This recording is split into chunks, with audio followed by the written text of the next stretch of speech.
안녕하십니까. 한반도 평화 프로세스와 평화 통일 교육의 현황과 과제의 두 번째 세션 비대면의 시대 평화 통일 교육의 현황과 과제에 대해서 토론을 하도록 하겠습니다. 오늘 사회를 맡은 자웅고등학교 교감 정용민 인사드리겠습니다. 반갑습니다. 오늘은 두 번째 세션 대학교, 중학교, 초등학교 비대면의 시대 평화 통일 교육을 어떻게 하고 있는지 사례를 중심으로 발표가 있겠습니다. 진행은 발표자 15분, 토론자 10분, 이후 15분 더 진행을 해서 분야별로 40분 정도 진행을 하도록 하겠습니다. 먼저 오늘 첫 번째 대학교 숭실대 사례를 중심으로 숭실대 조은희 교수님 모셨습니다. 발표자 소개하고 시작하도록 하겠습니다. 네, 소개받은 숭실대학교 조은희입니다. 학술대에 이제 발표에 초대해 주셔서 감사드리고요. 사실은 이제 비대면 시대 통일교육의 현황과 과제이기 때문에 이제 뭐 논문의 형식이라든지 이러한 것들을 이야기를 하는 것보다는 숭실대에서 이제 통일교육을 시작했고 어떻게 겪어왔고 비대면 시대에 전환을 하게 되면서 어떠한 고민들을 했는지 이런 것들을 소개해 드리는 차원에서 말씀을 드리도록 하겠습니다. 그러면 제가 화면 공유를 하면 되겠죠? 비대면 통일교육의 현황과 과제, 이제 숭실대 중심으로 말씀을 드리려고 하고요. 목차는 사실 숭실대의 통일교육의 사례를 말씀을 드리려면 대학 통일교육이 어떻게 지금 진행이 되고 있는지 그런 것들을 먼저 간략하게 말씀을 드려야 그래야 숭실대가 어느 위치에 있고 이제 노력하고 있는 이런 것들을 보여드릴 수 있을 것 같습니다. 아무래도 논문의 부분에 있어서는 2015년도 데이터가 조금 섞여 있기 때문에 그런데 오늘 발표의 내용에서는 사실 2021년도 현재로 업데이트된 부분이어서 발표 자료를 중심으로 봐주시면 좋을 것 같고요. 네, 그렇게 진행을 해보도록 하겠습니다. 대학 통일교육 현황을 이야기를 하는 모든 논문을 사실 보면 대학 통일교육에 있어서 이 필요성을 제기를 할때 대학생들을 포함한 20, 30대 젊은 층의 통일 인식조사 항상 이야기를 하게 됩니다.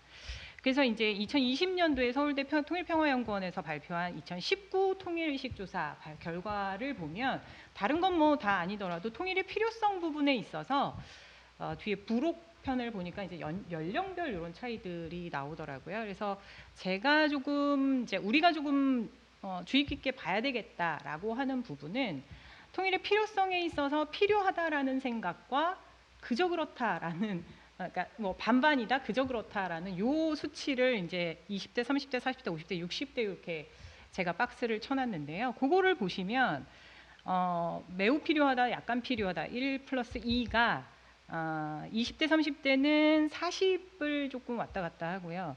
50대, 60대 이렇게 보면 68%까지 가게 됩니다. 그래서 이제 상세가돼서 한 50 몇 %에서 그렇다라고는 하지만 사실 50%가 넘는 사람이 필요하다라고 생각하는 부분에 있어서 20, 30대의 의견은 조금 덜 반영된 부분이다. 이렇게 되다 보면 사실은 통일 부분에 있어서도 이제 세대 간의 이러한 차이 이런 것들이 갈등으로 작용할 부분이 있을 수 있다라는 생각이 들고요.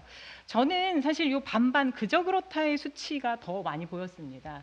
보면 20대 33.9%, 30대 37.1%가 그저 그렇다는 사실 필요하다 필요하지 않다라고 하는 사람들보다 더 이거는 이제 관심이 없는 겁니다. 되거나 말거나 뭐 이런 거죠. 그래서 오히려 이 수치가 훨씬 더 조금 우리가 눈여겨봐야 할 부분이다. 뭐 이런 생각이 들어서 말씀을 드린 부분이고요. 대학 통일 교육이 이제 이렇게 유형별로 나뉘어 보면 대학 통일 교육은 한 3가지 정도로 나뉘어 볼 수 있다라고 합니다. 그러니까 이 대학 통일 교육 본격적으로 시작한 거는 2010년대 중반부터가 되게 이렇게 막 시작이 되는데 그게 이제 통일인식 조사에서 젊은 층들의 통일인식이 매우 현저히 낮다라는 이런 문제제기 때문에 시작을 했던 것으로 제가 알고 있고요.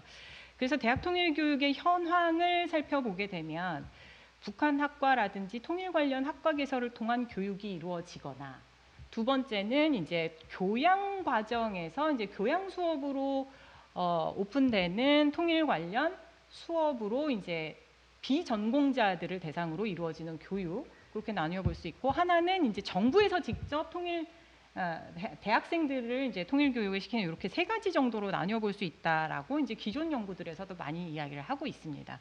그러면 북한학과 개설을 통한 교육이 어느 정도 이루어지고 있는지 살펴보면, 사실은 북한학과가 90년대 중반에 쭉 한 대여섯 개 생겼었습니다. 근데 이게 거의 다 지금 폐합되거나 폐지되거나 구조조정되거나 그랬고요. 지금 현재는 동국대만 북한학과가 살아있는 상황입니다. 근데 두 번의 구조조정을 거쳐서 정원 감축을 통해서 지금 15명이 정원이라고 들었는데요.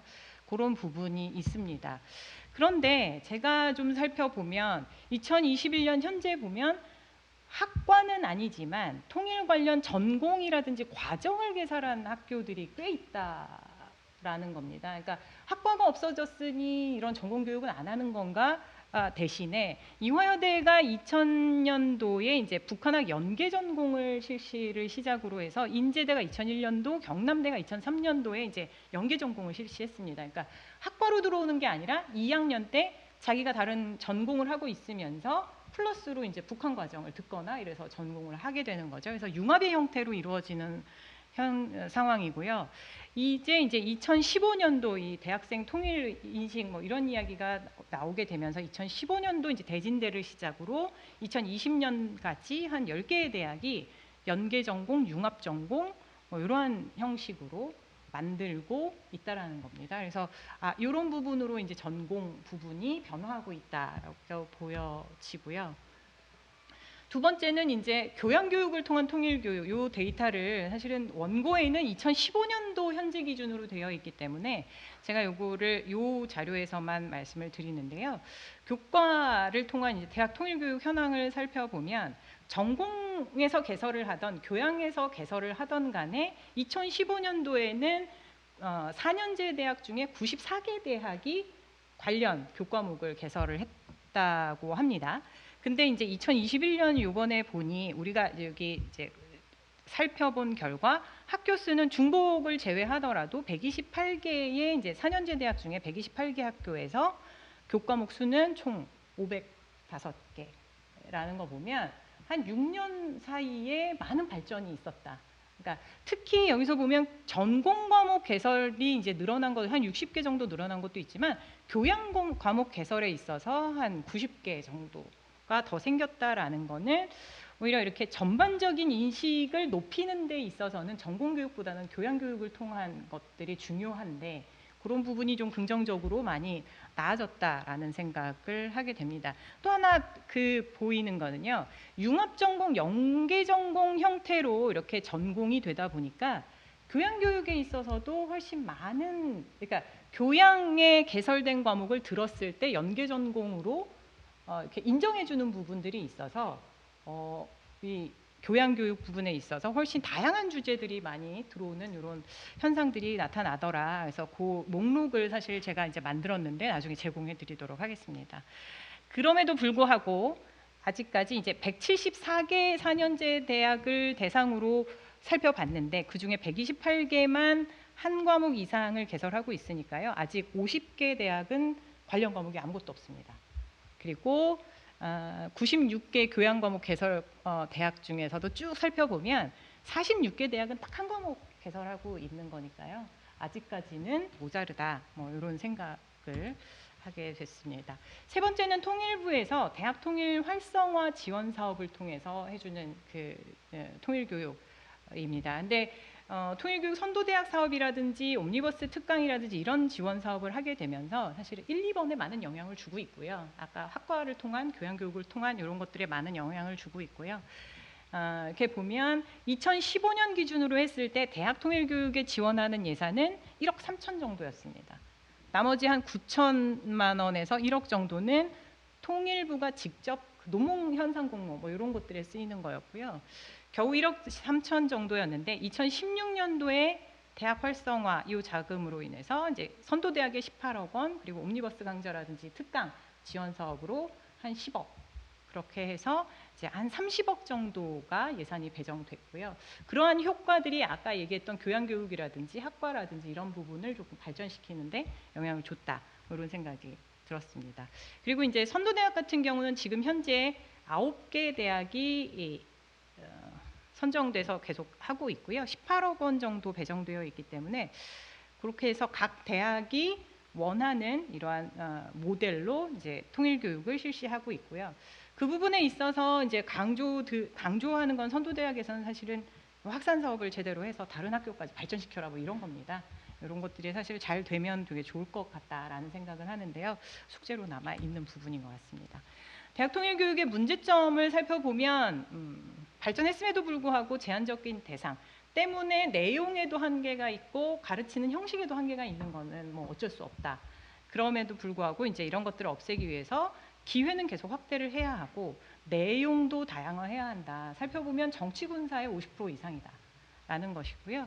그리고 대상에 맞는 통일 방법을 모색해야 한다라는 것이고 특히 대학생들한테는 예전에 주입식 교육으로 통일은 사실 그렇지 않음에도 불구하고 다들 정치적으로 인식하는 경우가 많아서 그런 부분으로 있을 때 이제 주입식 교육의 힘든 부분 이런 부분들이 있지 않겠냐라는 생각을 했습니다. 비대면 통일교육 현황 보기 전에 그러면 이제 숭실대가 어떻게 통일교육을 시작했는지를 간략히 살펴보면 저희는 2014년도에 한반도 평화통일이라는 교양 필수부터 시작을 했습니다. 근데 이제 이게 2014년도부터 시작을 하면서 한 해 신입생 전체를 교육하다 보니까 되게 버거운 수업이었던 거고요.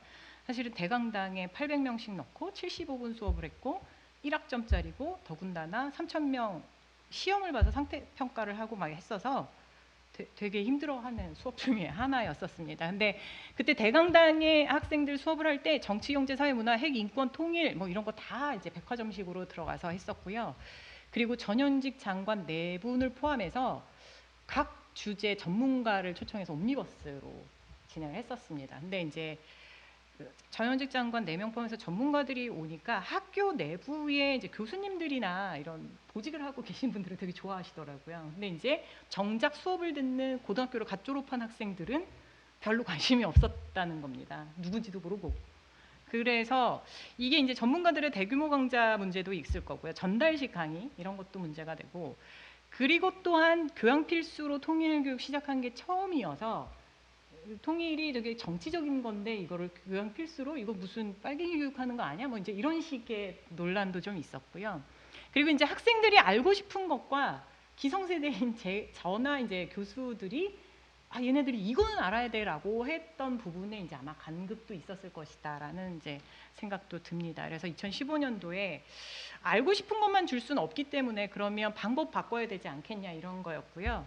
그래서 이제 뭐 참여형 수업이라든지 외부 활동하고 현장 학습하고 토론하게 하는 뭐 이런 수업을 적극 도입해야 되겠다 뭐 이런 생각을 했어서 온라인 이론 수업과 그리고 3박 4일의 연수로 이 구성을 바꿨습니다. 그래서 3박 4일 연수 가는 게 학생들 되게 힘들어서 했었고요.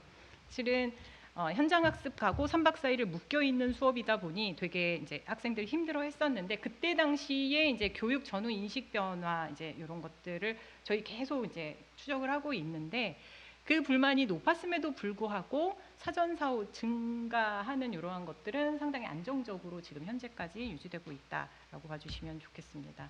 선도대학 지정 이후에 지정 전까지만 하더라도 숭실대학은 통일교육의 기반이 그냥 필수교육 하나였고요. 연구소라든지 학과 이런 것들이 없었기 때문에 열악한 상황이었습니다. 근데 이제 지정한 이후에 교양 필수를 이제 기본 교육을 다져놓고 심화교육이나 연구라든지 그리고 선택교육에서 많은 이런 프로그램들을 주는 이런 교육들이 가능해지기 시작했었습니다. 그래서 우리는 필수 교육이 아니라 종합형 선도대학 교육 모델을 만들자 해서 시작을 했고요.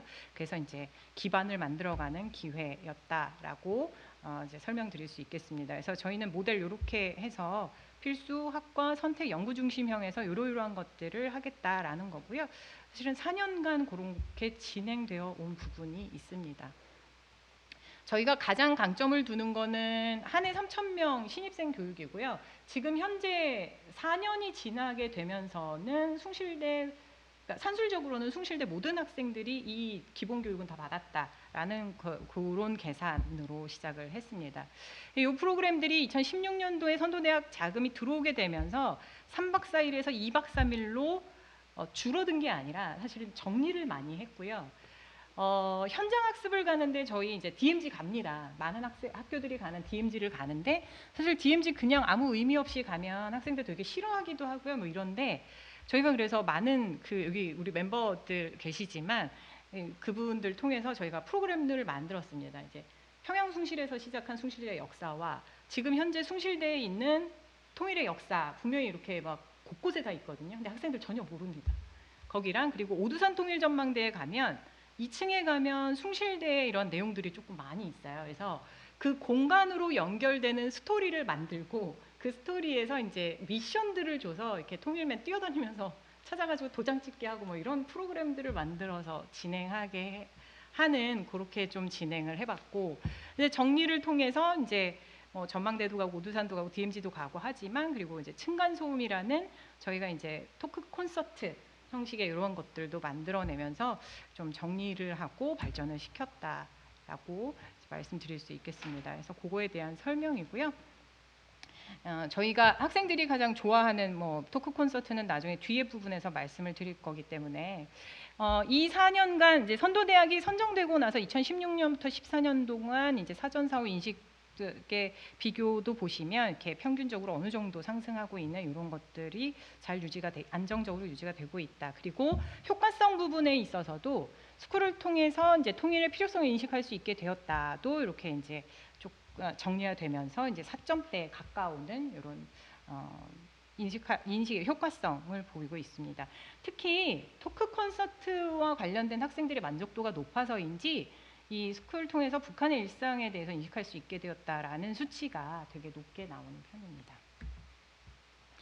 근데 이제 비대면 통일교육으로 전환을 하면서 작년에 사실 되게 위기였습니다. 그러니까 제가 앞서 말씀드렸던 것처럼 과목 많아야 되고 많은 사람들 대상으로 해야 하고 그리고 현장 학습도 해야 되고 자기가 토론하는 수업도 해야 되고 이런 것들을 제가 강조를 했는데 비대면 하면 어쨌든 그게 안 되는 거니까요. 그래서 정말 고민 많았고 2000년대 초반에는 저희가 거의 맨날 회의하면서 이거 어떻게 해야 돼? 어떻게 대응해야 돼?를 얘기를 하면서 저희가 보냈던 것 같습니다. 그냥. 그래서 이제 필수 교육형이나 학과 중심형 선택 교육형의 이제 교과들은 어쩔 수 없이 온라인으로 진행을 하는 상황이었고요. 문제는 이제 선택 교육형이라든지 학과 중심형 이런 프로그램들에서 비교과 프로그램들이 문제였습니다. 비교과는 사실 아이들이 활동을 해야 하고 만나야 되고 방문을 해야 하는 건데 그게 안 돼서 그래서 선택 교육형의 비교과는 사실 비대면 상황에 맞게 저희 이제 에브리띵 공모전이라고 좀 공모전을 크게 진행을 했었습니다. 그래서 일단 뭐든 갖고 와봐 이렇게 했어서 이제 가져오는 했었고, 근데 학교도 안 나오는데 이거 아무리 홍보해도 애들 참여 없으면 어떡하지라는 고민을 했었는데요. 근데 학생들이 107명의 학생들, 74팀의 이제 그 프로그램들이 그러니까 작품들이 들어왔었으니까요. 그래서 그런 것들 좀 성황리에 진행돼서 다행이었고요. 근데 이제 문제는 학과 중심형 핵심 프로그램이 문제인데 학과 중심형은 이제 전공 학생들을 대상으로 하는 프로그램들이 있는데요. 그게 이제 학연산 협업 프로그램이 있었는데, 그러니까 인턴을 보내는 겁니다. 근데 그것도 불가해서 겨울방학으로 연기를 했고, 적경지역 탐방은 취소됐었습니다. 그리고 이제 특강이 있었는데 그것도 대면으로 안 되다 보니까 온라인 프로그램으로 특강 사업을 진행을 해서 저희가 찍어서 제공을 했고요. 연구중심형에서는 이제 국내외 학술회의는 사실 온라인으로 진행되다 보니까 더 많이 개최된 그런 부분도 있기는 합니다. 근데 이제 저희가 가장 골머리를 썩었던 건 2박 3일 연수를 어떻게 온라인으로 진행할 거인가였습니다. 왜냐하면 토론도 해야 하고 거기에 있어서 이제 분단을 보고 내 생각도 정리하고 친구들이랑 얘기를 하고 그걸 집대성해서 내 미래에 대해서 어떻게 할지 이런 고민을 해야 하는데, 그래서 그거를 저희가 이제 생각을 했던 건 그러면 각각의 프로그램을 브랜드로 만들고 영상을 제작하자였습니다. 통일맨도 그 형식에 맞게 하고 아이러니 플레이스라는 이 현장학습 프로그램도 그 형식에 맞게, 그리고 층간소음도 형식을 달리해서 하자라고 이제 해서 저희가 준비를 했었고요. 통일맨 같은 경우는 저희가 얘기했듯이 학교와 이제 오두산 통일전망대와 평양숭실을 연결을 해야 하는 부분이어서 저희가 그거를 시나리오를 짜서 여기 왼쪽 그림의 중간에 있는 거 보시면 제작 과정이고요. 옆에 이 쭉 학생들 서 있는 것이 이제 학생들에게 제공된 수업 영상입니다. 숭실 통일면은요, 여러분들이 학교 곳곳을 돌아다니면서 역사의 흔적을 찾고 문제를 풀면서 오두산 통일전망대까지 쭉 이어지는 시간과 공간의 숭실과 통일에 대해서 알아보게 될 겁니다. 여기 뒤에를 보시면 가장 짧은 거리는 460m.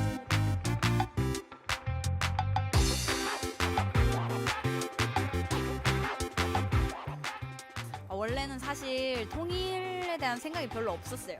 굳이 해야 하나. 근데 아까 영상 봤을 때 이산가족에 대한 내용도 보고 통일이라는 게 뭐이랬단 사실 그 자체가 되게 막연하잖아요. 뭔가 이런 교육을 통해서 통일에 대한 뭔가 염원까지는 아니더라도 통일이란 그런 키워드 자체에 대해서 다시 한번 상기시켜 줄 수 있다는 거에서 저는 큰 의미를 가진다고 생각합니다.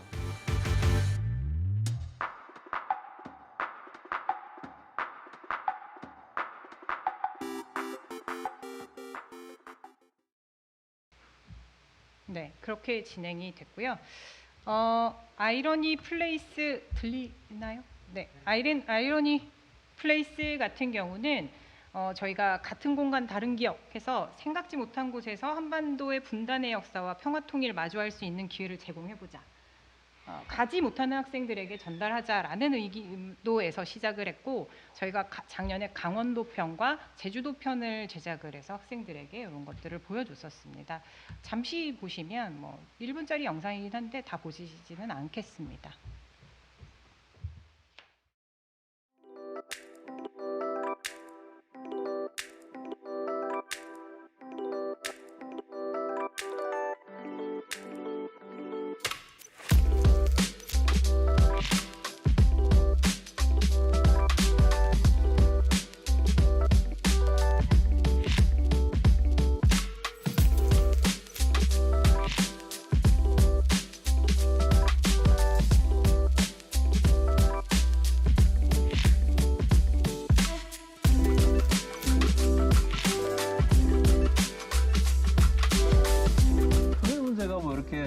머리로 배우는 것보다도 뭐 체험하는 게 좀 크잖아요. 와서 보면서 똑같은 하늘인데 저쪽도 똑같네? 남북이라고 하늘이 뭐 빨갛고 파랗지는 않잖아요. 그렇죠. 네, 그런 걸 보면서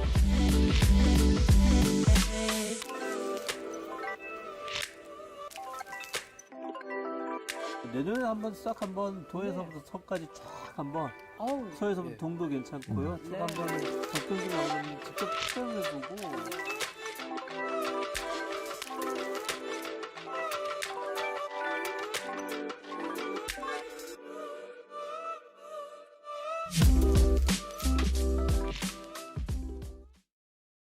네, 그렇게 진행을 했고요. 저희 이제 층간소음이라는 프로그램은 통일교육에 무슨 층간소음이야라는 질문을 항상 많이 받았었고요. 윗집 북한과 아랫집 남한의 소음 극복 프로젝트, 그래서 저희가 오프라인으로 진행할 때는 탈북자 두 분과 전문가분이 이제 토크하는 형식으로 진행을 했었는데 이걸 그렇게는 진행을 못하니 이제 학생들이 궁금해하는 주제를 한 15분에서 17분짜리 짧은 영상으로 만들어서 학생들에게 수업에 제공하는 그런 형식으로 만들어졌었습니다. 북한의 예술에 대해서 이야기해볼 겁니다. 또 평양, 북한의 상업광고와 만화 영화의 이식기행, 북한이 우리나라 영화나 드라마를 어떻게 봤는지 오늘 그 얘기를 좀 해볼 겁니다. 교수님들 혹시 평양을 다녀오신 적이 있으신지요? 전 매일 갑니다. 매일이요? 전 매일 갑니다. 그럼요. 뭐 구글로 해서 또 인터넷.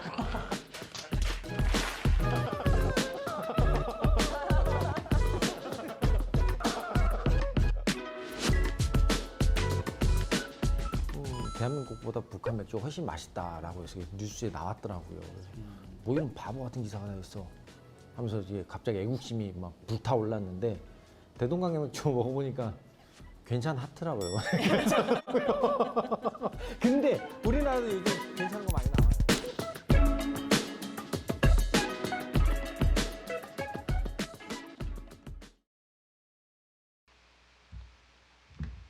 네. 이런 식으로 이제 비대면으로 이런 프로그램들을 만들었고요. 근데 저희가 이렇게 고심을 해서 만들기는 했으나 사실은 학생들한테 어떻게 전달될지 몰라서 그랬는데 이제 만족도 조사 측정 결과 사실은 필요성 인식을 할 수 있게 됐다가 2019년에 4.0이었는데 4.13으로 올라서 되게 다행이다. 그리고 학생들의 반응이 사실은 되게 좋았었습니다. 그래서 저희가 이 방향이 틀리지 않았구나라는 생각을 했고요. 저희가 작년에 그래서 한 해 강의라든지 이런 것들로 제작한 영상은 총 53편이 제작이 되었고 활용이 됐습니다. 이 부분에 있어서 이제 53편 중에 한 23편 같은 경우는 다른 학교에 지원이 수업 영상으로 지원이 됐었고요. 네, 다른 학교에는 이렇게 이제 뭐 안양대, 동국대, 서강대, 이화여대, 한신대에 이렇게 제공이 되면서 총 600명의 학생에게 제공이 됐다라고 했고 그 부분에 있어서도 피드백이 상당히 좋았다라는 평가를 받아서 저희가 이런 형식으로 가는 게 맞겠다라고 저희 이제 생각을 하고 있습니다. 제공된 영상들은 그렇고요. 저희가 비대면 통일 교육에 이제 이렇게 하다 보니 이 영상들이 쌓이기 시작했고 그렇게 되면서 사실 유튜브 채널도 독립을 할 수 있게 됐고요. 여기에는 이제 티저 광고 영상도 있지만 학생들의 작품들도 다 올라가 있어서 그런 것들이 정리를 좀 되어야겠지만 이렇게 활용하는 것까지 발전할 수 있었다라는 생각이 듭니다. 이제 마지막으로 이제 이렇게 전환을 하게 되면서 과제들도 당연히 있습니다.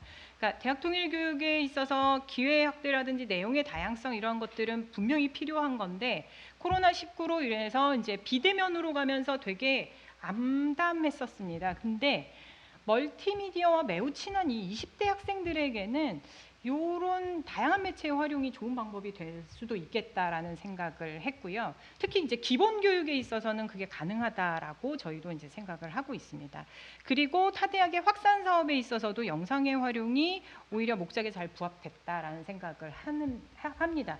근데 이제 비대면으로 진행되는 통일 교육은 분명히 한계가 있습니다. 앞서 한번 말씀드렸듯이 통일이 정치적인 것으로 그냥 생각되는 사람들에게 있어서는 자신의 생각과 내가 얻는 정보와 이러한 것들을 같이 이야기하면서 조정해야 할 필요가 있고 그럼에도 불구하고 그게 지금 이제 비대면 상황에서 안 되는 게 가장 아쉽고요.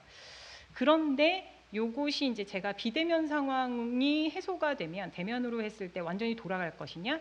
그거에서는 이제 이런 부분들과 같이 되어야 하지 않을까라는 생각을 해봤습니다. 이런 부분은 이제 저희가 통일 교육을 하면서 조금 느낀 부분이고요. 이 부분에 있어서 조금 이제 조언들을 해주시면 저희도 내년 또는 올해 내년 이제 통일 교육을 해가는 데 있어서 많이 반영을 하도록 노력하겠습니다. 감사합니다. 네, 감사합니다. 아마 숭실대학이 그 통일부 지원 선도대학의 메카라 할 수 있을 만큼 계속 선도대학을 해왔기 때문에 대학 교육에서 통일교육이 차지하는 부분을 정리를 잘 해주셨고 또 숭실대학에서 해왔던 통일교육의 현황을 잘 드러내 주셨고 비대면 상황에서 어려움 속에서도 이 난제를 해결하는 과정을 잘 설명해 주셨는데요. 결국은 이제 온라인으로 제공을 했다는 거죠, 그죠? 온라인 제공인데 나중에 그 실제 이제 온라인으로 했을 때 학생들의 반응이나 대응이나 학생들의 요구 사항이나 이건 나중에 토론에서 조금 더 말씀해 주시면 좋겠고 지금 시간이 많이 좀 지체가 된 지점이 있습니다. 고려해 주셔서 토론을 해 주시면 좋겠습니다. 토론은 국민대 여현철 교수님이 하시도록 하겠습니다. 네, 시작하겠습니다. 네, 예, 여러분 반갑습니다. 토론을 맡은 국민대학교 여현철입니다. 국민대학교는 그 서울통일교육센터를 맡아서 운영을 하고 있습니다. 전문가 선생님들 여기 참석하시는 분들 뭐 다 기본 지식 또 전문 지식이 많으실 것 같은데 간단히 설명을 올리면 통일부가 이제 우리 대한민국의 통일 교육을 주도하고 그 중심 기관이 최근에 이라는 호칭을 받게 됐는데 국립통일교육원이 주관해서 운영을 하고 있습니다. 그래서 국립통일교육원에서는 학교통일교육 그리고 사회통일교육 크게 두 갈래로 운영을 하고 있는데요. 학교는 선생님들 뭐 감으로 잡고 계시는 초중고 대학교까지. 근데 대학교는 조금 사회통일교육하고 양다리를 좀 거치는 부분도 없지 않아 있긴 합니다만은 어찌됐든 학교통일교육도 대학교도 학교통일교육 안에 들어가 있고, 사회통일교육은 이제 시민들 대상으로 진행하는 교육인데요. 국민대학교가 이렇게 시민들 대상으로 주도적으로 하면서도 또 맡고 있는 기관이 대학이다 보니 겸해서 학교통일교육도 같이 병행해서 하고 있습니다. 오늘 이 소중한 토론 기회 주셔서 대단히 감사드리고요. 숭실대 조은희 교수님 발표를 간략하게 정리를 하고 질문 드리는 것으로 진행을 하도록 하겠습니다. 그 쭉 들어보셔서 아시겠지만 그 숭실대학교 왜 잘하는가? 네, 첫 번째 숭실대학교 설립 목적과 연혁, 역사성을 가지고 우리 신입생들한테 교육을 시키는 거예요. 그 역사성이라는 게 평양 숭실에서 시작된 그 대학이 북한에 있는 거죠. 그게 이제 남한의 지금 숭실대인데, 통일했을 때 평양 숭실 복원하겠다. 숭실대학교 통일을 위한 그 노력을 지금도 앞으로도 추후에도 통합까지 이뤄내겠다는 교육부터 시작을 한 거예요. 거기에서 이제 학과 중심 교양 과목, 체험 학습으로 이루어지는 교육들로 잘 연계해서 이루어지고 있고요. 근데 또 이제 외부에서 평가하기를 숭실대가 제일 잘하는 점이 참 이게 부러우면서도 타 대학은 따라가지 못하는 부분이 이겁니다. 신입생들 전원을 오리엔테이션을 시키잖아요. 어느 대학이든 2박 3일 동안 숭실대학교에서 지정된 별도의 기숙사 등등으로 가서 통일 교육을 다 시켜버리는 거예요. 신입생 전원을. 거기에 들어가는 비용은 제가 알기로 한 3억 정도로 알고 있는데 이따가 정확하게 말씀을 주실 것 같고요. 그렇게 이제 인식을 시키고 니네들 숭실인으로서 이런 걸 해야 되고, 또 거기에서 각자의 전공 영역으로 마음껏 분산해 뛰쳐나가 봐봐, 이런 식으로 나가니까 관심이 높을 수밖에 없죠. 이런 부분에서 이제 점수를 잘 받아서 통일교육 선도대학이 2016년에 나오게 됐는데, 통일부에서 제 첫 번째로 4년을 우수하게 잘 마감했고, 고 1기라고 볼 수 있는 고 4년 기간, 그래서 거기서 또 한 대학만 플러스 2년을 더 지정해서 운영을 하고 있습니다. 그게 또 숭실대예요. 그래서 6년간 지금 진행을 하고 있는 유일한 대학에 대한 발표를 담당자인 우리 조은희 교수님 얘기를 들었습니다. 2016년부터 지금까지 진행을 했던 거고요. 자, 이제 논문 얘기로 말씀을 드리면 대학 통일교육 현황 말씀 주셨고, 방향을 평가하는 그런 논문입니다. 면밀히 분석해 주셨고요. 크게는 학과 개설, 아까 보셨지만 동국대, 명지대, 고려대, 세종, 선문대 등등 조선대 등이 1990년대에 이제 개설이 됐다. 근데 여기서 이제 좀 하나 지적하고 싶은 게, 이게 김영삼 정권이에요. 김영삼 정권 때 북한 통일에 대한 관심, 전문가들을 육성하기 위해서 이게 정부의 의지로 이 학과들 지원하게 했다는 그 얘기를 제가 꼭 강조드리고 싶습니다. 정부의 의지가 중요한 거예요. 그래서 학과를 개설하면 투자해 줄게. 그러니까 이렇게 우후죽순 학과가 만들어졌던 거죠. 네, 그 부분 하나 말씀을 올리고, 두 번째 이제 학과 개설 첫 번째 말씀 주셨고, 두 번째 교양 과목들로 우리 통일 교육을 진행을 하고 있다. 이게 우리 어렸을 때 윤리 교육 다 배우신 분 선생님들 계시겠지만 이제는 의무 교육이 아닙니다. 통일 교육이. 그래서 특히 대학에서는 취업 등등의 교육을 진행하고 있기 때문에 이 통일 교육을 할 의지가 숭실대처럼 역사성 이런 연계가 되어 있지 않으면 힘든 거죠. 그런 의미에서 교양 과목 개설을 현황을 평가를 해주셨고요. 방금 말씀 올렸던 선도대학 지정 운영 통일부가 했던 그런 얘기들. 또 하나 선도대학이 이제 특정 대학들 위주로만 가니까 나머지 대학들은 강좌 사업이라든지 특강 사업을 지원하는 프로그램, 이 네 가지로 운영을 하고 있는 게 국립통일교육원에 하고 있는 학교통일교육, 특히 대학 부분입니다. 그 말씀 올리고요. 정리를 하면 그럼에도 이 학과들이 북한학과 위주, 북한 통일 관련 있는데 과목들이 있는데 정치 외교가 대부분, 그리고 그게 40.8%, 그리고 교육 분야 한 16.1%, 그리고 사회 문화 또는 군사 안보 10%, 이게 대부분을 차지하고 있습니다. 쭉 들어보시면 아시겠지만 이공계는 없어요, 거의. 또 이공계에서 또 접목해서 통일교육 시킬 부분도 아직도 어려운 부분도 있고 해야 될 과제로 남아 있다는 부분을 아실 수 있을 것 같습니다. 자, 발제자인 우리 조은희 교수님이 주장했던 게 통일 교육이 나아가야 할 방향. 그래서 첫 번째, 통일 교육 기회 대상을 확대해야 한다라는 말씀을 주셨는데요. 보다 다양한 전공 많은 학생들이 통일 교육을 접목할 수 있게끔 노력해야 된다. 저는 이 부분 읽으면서 이제 통섭이라는 키워드가 떠올랐고요. 네, 얇지만 넓게, 네, 다양하게 그 부분 강조했던 점 적극 동의합니다. 두 번째, 통일 교육 내용의 다양화. 그러니까 알아야 할 내용 그리고 원하는 내용들을 이제 잘 정리해서 말씀을 주셔야 되고 해야 되고, 선생님들은 또 북한을 객관적으로 이해할 수 있는, 그래서 남한과 북한의 이질성도 이해하면서도 동질성도 지속적으로 회복할 수 있는 그런 교육이 돼야 된다라고 말씀을 주셨을 때는 저는 중용이라는 키워드가 좀 떠올랐습니다. 네, 산술적인 중간이 아니라 양자의 또 합쳐진 그런 통일, 나아가서 통합이라는 키워드로 추구해야 되는 게 교육이다라는 점을 생각을 들었고요. 이 두 가지까지는 적극 동의하는 부분인데, 대상에 맞는 통일 교육 방법을 모색을 해야 된다는 부분에 있어서는 시간적인 제약 때문에 조금 설명이 부족했던 것 같습니다. 제가 이해했기로는 주입식 교육이 아닌, 그러니까 쉽게 말해서 탑다운 방식이 아닌 바텀업 방식으로 가야 된다는 그런 말씀이신데요. 네, 대상에 맞는 통일 교육 방법을 어떻게 모색을 하지? 대학생들 학년별로 구성을 해야 되나? 요즘 뭐 남녀 세대 양성 간의 대결이 극심한데, 남성을 대상으로 하는 통일 교육, 여성을 대상으로 하는 통일 교육으로 해야 되는지 이 부분 한번 여쭤보고 싶었습니다. 과거에는 이제 그 무엇을 교육해야 되는지가 이제 학계에서 이제 관심이었거든요. 통일 교육 또는 평화점 통일 교육. 근데 요즘은 어떻게 이 전달을 해야 되는지, 네, 예전에는 무엇이었다면 요즘은 how라는 점에서 이제 주목을 받고 있는 시점이고요. 자, 그런 측면에서 이제 결론 부분에 이제 비대면 상황을 우리가 맞이하게 됐습니다. 이게 잘 아시지만 갑작스럽게 다가온 것도 있지만 4차 산업혁명을 미리 경험하게 하는 효과도 있기 때문에 지금도 인터넷으로 선생님들하고 이제 대화를 나누고 있듯이 이런 부분에서 통일 교육을 어렵지만 잘 진행을 하셨는데, 크게 정리를 해보면 에브리띵 공모전이라는 것, 뭐 뭐든지 다 통일 관련된, 평화 관련된 거 한번 제안해봐봐.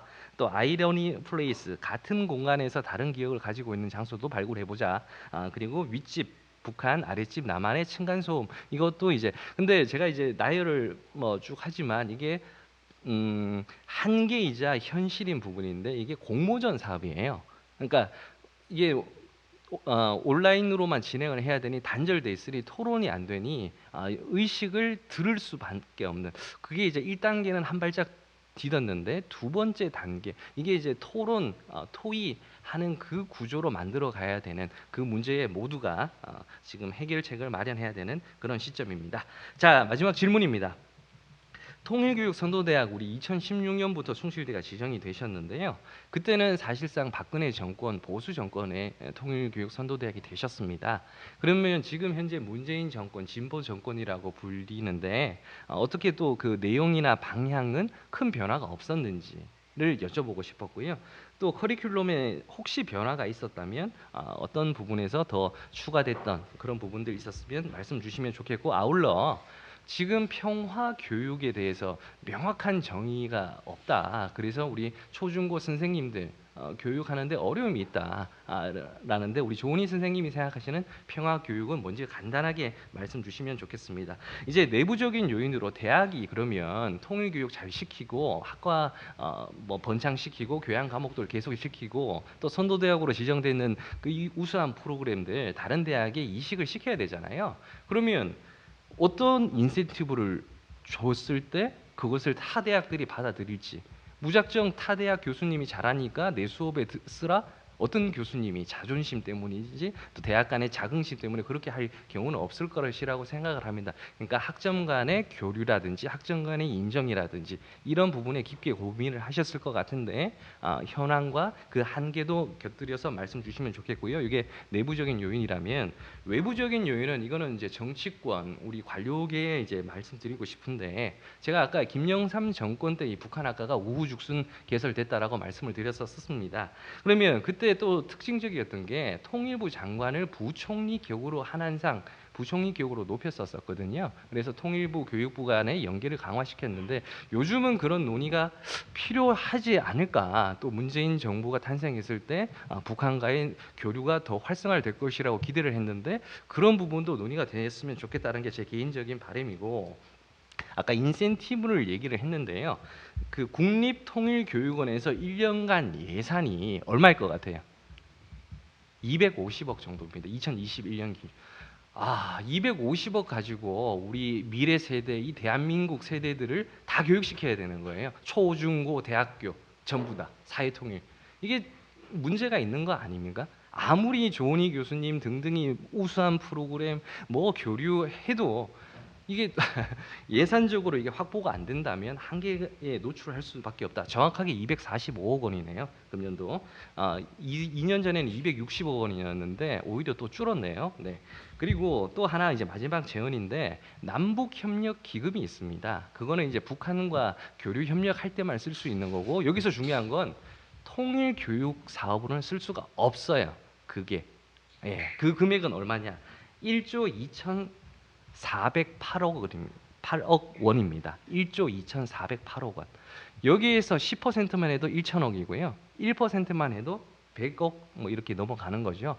3%도 안 되는 금액으로 우리 미래 세대들에게 분단 극복해야 되고요. 평화 유지해야 되고요. 통일은 좋은 것이고요. 설명하고 있는 이 구조적인 한계부터 극복해야 되지 않을까라는 생각과 함께, 그럼에도 문재인 정부가 이번에 참 잘했던 건 통일국민협약이라는 것을 이제 만들어 보려고 진보, 보수, 중도 계층 다 아울러서 토론하고 그 합의점을 도출해서 독일의 보이트레스 바흐 합의처럼 그렇게 이끌어내려고 했다는 점에서는 대단히 큰 박수를 보냅니다. 이 부분 시간 되시는 대로 질문해 주시면 답변해 주시면 감사하겠습니다. 마치겠습니다. 네, 감사합니다. 그 발표자분도 좀 시간을 많이 그리고 토론자분도 많이 해서 별도의 토론 시간을 확보하기가 좀 어려운데 우리 조은희 교수님이 일단은 그 토론자에 대해서 말씀을 해주시고. 네, 알겠습니다. 많은 부분을 제안해 주시고 말씀을 주셨는데요. 그 남북협력기금이 엄청나네요. 근데 법적으로 사용할 수가, 통일교육이라든지 이런 부분에 있어서 사용할 수가 없기 때문에 그런 부분에 있어서는 좀 구조적으로 바뀌었으면 좋겠죠. 저 동의하는 부분이고요. 그 대상에 맞는 통일교육 방법의 모색은 사실 이거 두 번째 이제 박근혜 정권, 문재인 정권 내용에서 방향에서 커리큘럼에서 변화는 없었냐 이제 이런 걸 물어보시는 것과 같이 말씀을 드리면 2014년도 말고 2015년도 이제 저희가 2박 3일, 3박 4일 갈 때부터 그때부터 사실은 저희가 학생들에게 전달하고자 하는 내용을 굳이 정하지 않았습니다.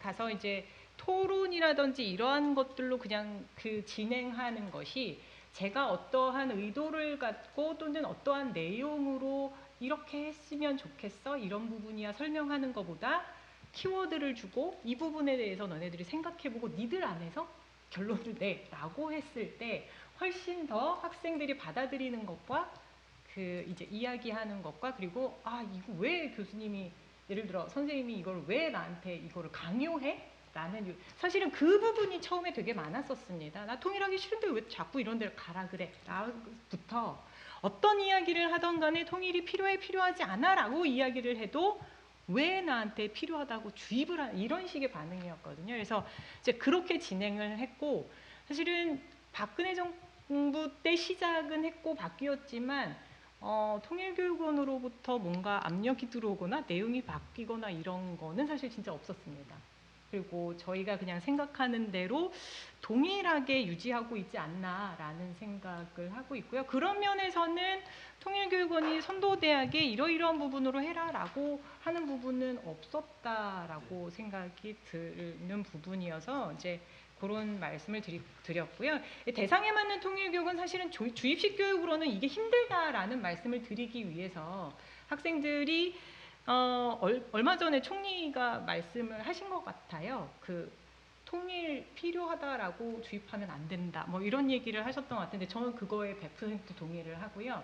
통일의 형태는 정말 다양할 수도 있고 통일의 방법은 뭐 어떤 방법이든 모색이 가능하니 니들 생각에 이게 저는 맞다라고 생각을 해서 그런 방법을 자꾸 장을 마련해주고 토론 이렇게 하자라는 식에서 말씀을 드린 것 같습니다.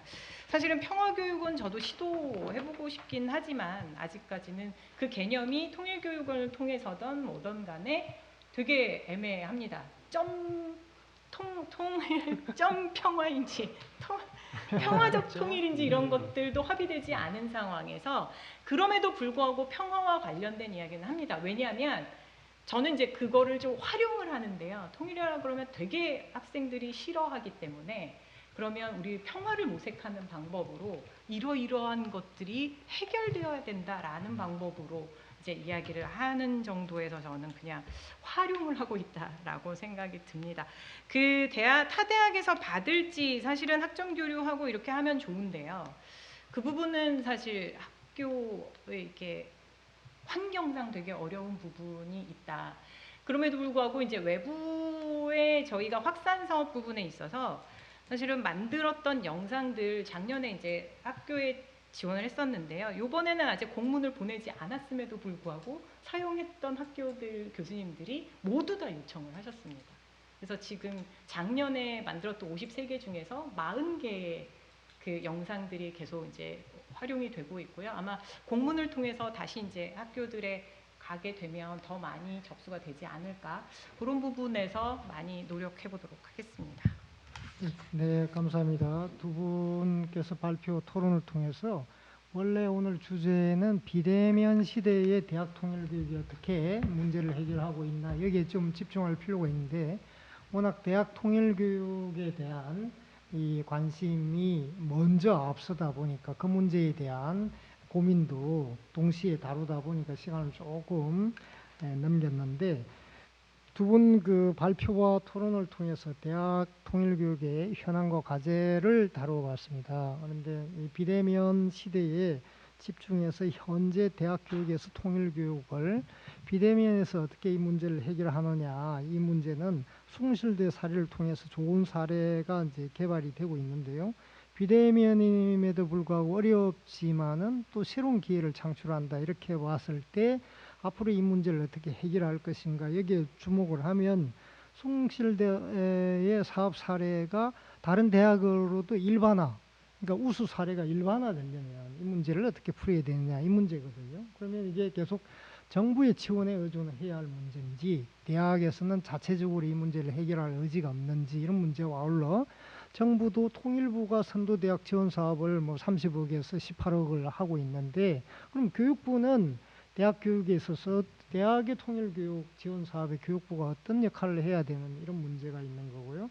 그 다음에 이제 이번에는 숭실대 한 학교 사례를 중심으로 얘기를 했지만은 아까 말씀하신 대로 이렇게 그 학과 그 다음에 연계 교육과정, 교양과정을 하고 있는데 2019년, 20년에 실제 대학에서 이런 유형별로 비대면에서 각 대학들이 어떻게 대처했는지 이런 실태조사를 전반적으로 해서 실제 대학들이 통일교육을 어떻게 풀어나가고 있는 이런 조사 연구도 필요하지 않을까 이렇게 생각을 해봅니다. 그렇게 해봄으로써 정부가 새로운 정책을 입안하고 지원하는데 좋은 연구가 뒷받침이 되지 않을까 생각을 합니다.